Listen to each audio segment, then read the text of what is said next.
전반적인 경제 뉴스, 그 지역별 상황은 어떤지 한번 보고요.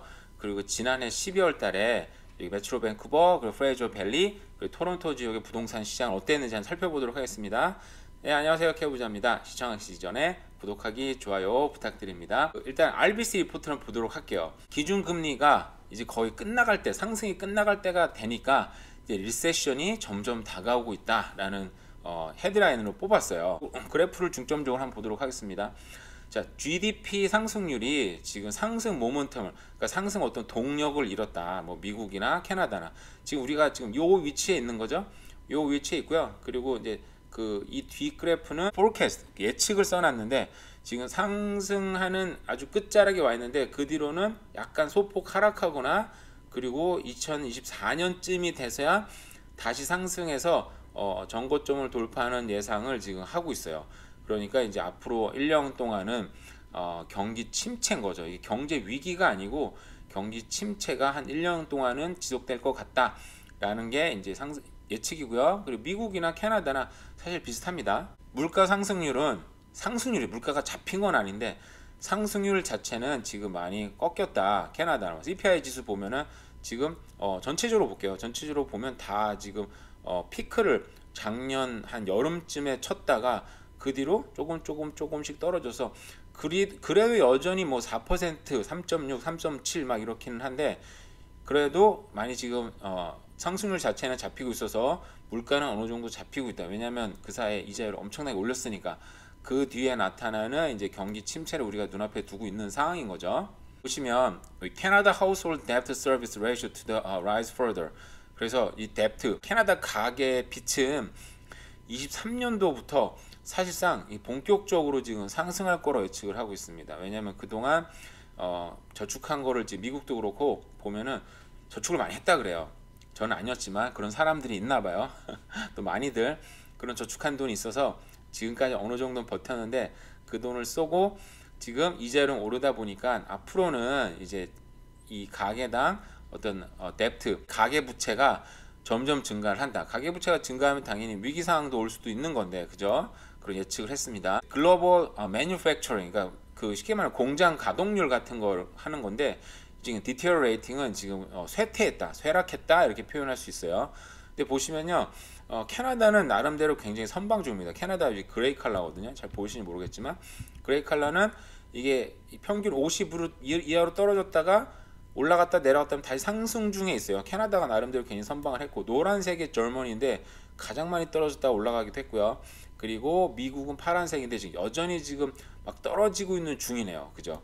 그러니까 미국이 사실은 하락하면 주변 국가나 많은 국가가 또 떨어지다 보니까 아직은 본격적으로 오진 않은 것 같아요. 그죠? 앞으로도 미국이 어떻게 하는지 뭐 중국 어떻게 하는지 다 봐야 세계 다른 나라들도 어떻게 되는지를 알 수 있을 것 같고요. 업커밍 리세션인데 이게 지난해 있었던 뭐 글로벌 경제 위기에 있었던 그리고 팬데믹 때 있었던 많은 경제 침체가 있었는데 앞으로 오는 리세션은 굉장히 마일드하다라고 익스펙트를 한 거죠. 이거 뭐 정확하게 된 건 아니지만 보시면 요 제일 엄청나게 왔던 게 팬데믹 때죠. 팬데믹 때였고 그리고 글로벌 경제 금융 위기 때는 실업률을 끌어올렸던 평균에서 끌어올린 거죠.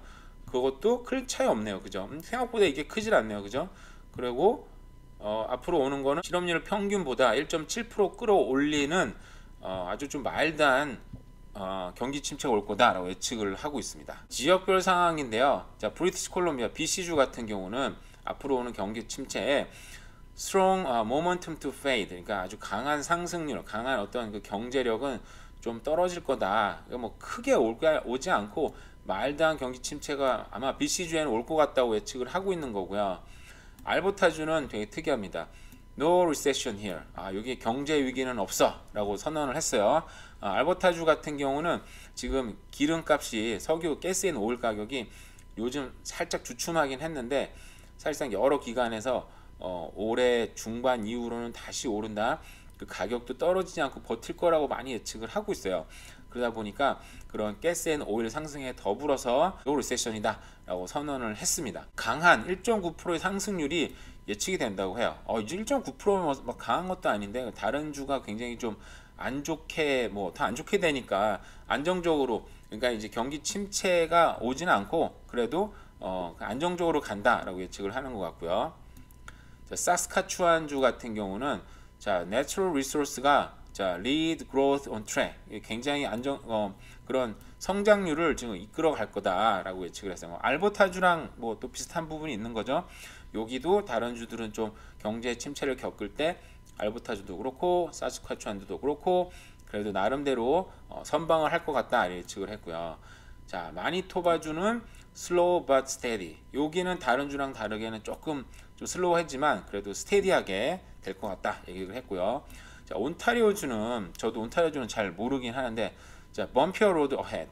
그러니까 이제 굉장히 험한 길이 지금 앞에 있다라고 얘기를 하는 거잖아요. 아마 온타리오주 같은 경우는 뭐 제가 그냥 상식적으로 봤을 때 미국이랑 연관된 어떤 그 기업들이 굉장히 많고 어떻게 보면 미국의 영향이 아주 직접적으로 받는 그 주가 온타리오 주인 것 같아요. 왜냐하면 미국에 있는 그런 자동차 어떤 뭐 매뉴팩처링이나 공장들이 지금 미국에 연계가 많이 돼 있기 때문에 아무래도 영향을 좀 크게 받는다 예측을 한 것 같고요. 퀘벡주 같은 경우에는 자, moderating trend, deepen and broaden. 좀 약간 슬로우하는 게 좀 더 강해지고 그리고 좀 더 넓어질 거다라고 예측을 했습니다. 근데 뭐 퀘벡주까지는 잘 모르니까 이상 보고요. 밴쿠버 광역시 주택시장 한파 속 마무리가 됐다고 합니다. 뭐 우리가 너무 잘 아는 뉴스라 우리가 대략 한번 보고 지나갈게요. 자, 2002년에 주택거래가 그 재작년에 비교해서 35%가 급락을 했고요. 그리고 벤치마트 가격은 3.3% 떨어져서 뭐 한 1억 1천만 원 정도, 한 1억 2천 정도 가까이 전체적으로 떨어진 가격이 마무리됐다고 합니다.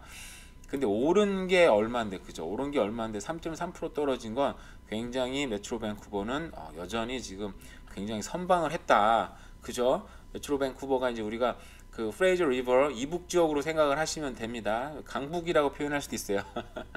그런데 이런 밴쿠버나 뭐 버나비, 코키틀라 뭐 이런 지역들은 나름대로 굉장히 선방을 했다. 그 나머지는 우리가 너무 잘 알고 있으니까 넘어가도록 하고요. 그 다음에 이제 우리 강남 지역인 프레이저 리버 남쪽 지역, 강남 지역은요 작년 12월 달에 봤을 때 어떻게 표현했냐면 came back down to earth. 자, 지구로 내려왔다. 그러니까 아주 우주로 로켓포를 타고 우주로 날아갔던 시장이 이제는 정상적으로 돌아왔다라고 얘기를 하고 있습니다. 그 세일즈는 month to month 11월 달에 비해서는 14.7%, 11월 달도 많이 안 팔렸는데 15%가 떨어졌고, 그리고 2월 to 2월을 비교하면은 60.4%가 급락을 했습니다. 정말 이 세일즈가 워낙 정말 안 됐죠, 생각보다. 그죠? 그래서 굉장히 침체기가 어떻게 보면 메트로 밴쿠버보다는 훨씬 더 강한 이제 부동산 침체를 지금 겪고 있는 게 지금 사실이고요. 자, 바이어들이나 셀러나 지금 다 딜레이 디시전, 그러니까 다 기다리고 있는 거죠.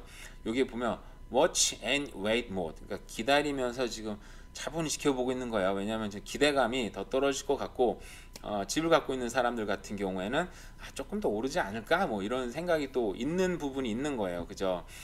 그래서 우리가 뭐 이 뉴스는 사실은 지금 몇 달 동안 계속된 뉴스니까 프레이저 밸리는 이랬다. 자, 토론토 지역 같은 경우에도 주택 판매가 절반으로 뚝 떨어졌다고 합니다. 그러니까 뭐 예외는 없는 거예요. 그죠? 대도시 지역들은 거의 예외 없이 이렇게 진행이 됐고요. 그리고 뭐 토론토도 48.2%가 감소했다고 합니다. 지난달과 비교해서는 31% 감소. 대단하죠. 엄청나게 감소한 건데, 그죠? 그래서 뭐 여기도 우리가 알다시피 연방중앙은행의 공격적인 금리 인상, 그리고 주민들이 주택 구입을 좀 주저주저, 왜냐하면 더 떨어질 것 같다는 생각이 지금 하고 있는 거죠. 자, 12월달 캐나다 실업률이 5.0%, 그 일자리가 10만 개가 늘었다고 합니다. 전문가 예상으로 20배 이상 증가했다고 하는데, 이 전문가가 이상한 거 아닌가 이거? 아니, 전문가 예상보다 뭐 10% 증가, 20% 증가가 아니고, 이게 기사가 잘 된 거 맞나요 지금? 잠깐만 이거 확인 좀 해보자 이거. 20% 증가면 이거 기자들이, 이건 대부분 경제가들이 예상했던 5천 개 일자리를 예상을 했는데 20배 이상이 생겨서 10만 개가 늘었다고 하면은 전문가들이 좀 이상한 것 같기도 하고, 어떻게 비이상적으로 늘은 거면은 당연히 금리를 더 올려야 되겠네요. 그죠? 저 같은 사람 너무 힘든 얘기인데 금리가 더 오르지 않을까 걱정이 많이 됩니다. 자, Canadian worker wage are on the rise. 자, 우리가 저는 안 오르는데 캐나디언 워커의 웨이지들은 지금 시급, 월급 다 오른다고 합니다. 미국도 그렇고 캐나다도 그렇다고 하는데 저는 오르지 않고 있어요. 왜 그럴까요? 어디서 오르는 거죠, 도대체? 그래서 이게 인플레이션 따라갈 수 있을까? 인플레이션 따라가면 말이 안 되죠. 인플레이션 따라가면 인플레이션 더 오릅니다. 그죠? 그래서 annual inflation rate versus wage growth in 2022 그래프를 한번 보도록 할게요. 검정색이 보이는 게 인플레이션 레이트인데 여름에 피크를 치고 이제 어느 정도 약간 지금 잠잠해지고 있는데 그 뒤따라서 웨이지는 지금 아주 미세하게 또 따라 오르는 그런 트렌드가 있네요. 그죠? 우리가 흔히 얘기할 때 그 인플레이션의 끝은 이제 임금 상승이다라는 표현이 있더라고요. 보니까. 그래서 임금 상승이 됐다는 얘기는 아까 그래프에서 본 것처럼 인플레이션 조금 이제 잦아드는 게 아닌가 예상을 좀 해보면 좋겠는데 정말 저도 이제 인플레이션 좀 잦아들고 여러 가지가 돼서 인트레스트가 좀 떨어졌으면 하는 작은 소망이 있습니다. 네, 지금 제가 너무 힘든 관계로 좀 정신 차려서 뭘 해야 되는데 지금 마음이 그렇게 못 따라가는 부분이 좀 있는 것 같아요. 어쨌든 오늘 날씨가 좀 흐리긴 하지만 오늘 하루도 잘 보내시기 바랍니다. 감사합니다.